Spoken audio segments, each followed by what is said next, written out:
Bagaimanakah sistem peradilan hukum di Indonesia? Seperti yang kita ketahui, hukum dibentuk untuk mengatur ketertiban dan memberi keadilan agar mencegah terjadinya kekacauan guna menciptakan kehidupan yang sejahtera. Berlandaskan Undang-Undang Dasar tahun 1945 pasal 1 ayat 3 yang menyebutkan bahwa Indonesia adalah negara hukum. Yang menjadi persoalan bukanlah bagaimana hukum itu seharusnya, melainkan apa hukumnya.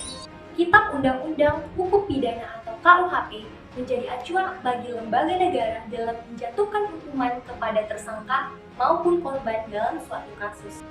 Nyatanya, kondisi penegakan hukum di Indonesia saat ini sedang memasuki tahap krisis. Didukung oleh hasil survei LSI tahun 2022 yang menunjukkan sebesar 33,7% rakyat Indonesia menyatakan bahwa penegakan hukum di Indonesia buruk.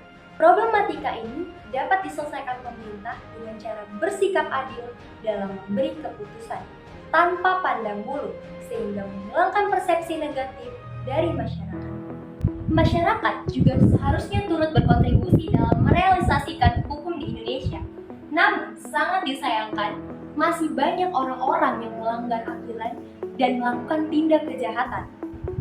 Salah satu contoh kasus yang masih marak terjadi ialah kasus narkotika. Penyebaran narkotika ini sangat berbahaya karena sudah merambah hingga ke lingkup remaja. Sebagai calon legislatif, saya akan memaksimalkan 3 fungsi DPR untuk menumpas permasalahan ini.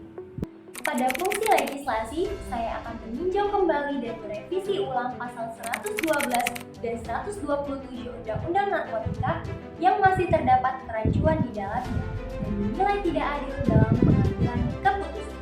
Melalui fungsi anggaran, saya akan mengusulkan APBN untuk dialokasikan dalam implementasi 3R, menaati aturan, menjauhi dampak negatif transformasi digital, serta menggali informasi terkait hukum di Indonesia dengan melakukan sosialisasi kepada generasi muda di Indonesia serta mengadakan event literasi remaja taat aturan guna menciptakan karakter kesadaran taat hukum sedari dini.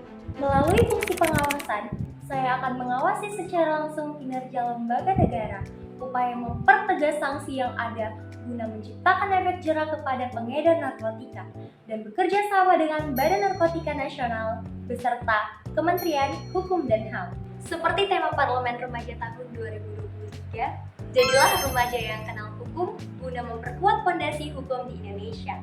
Saya Dita Marini Putri Simanjuntak, Dapil 1 Sumatera Utara, pamit undur diri.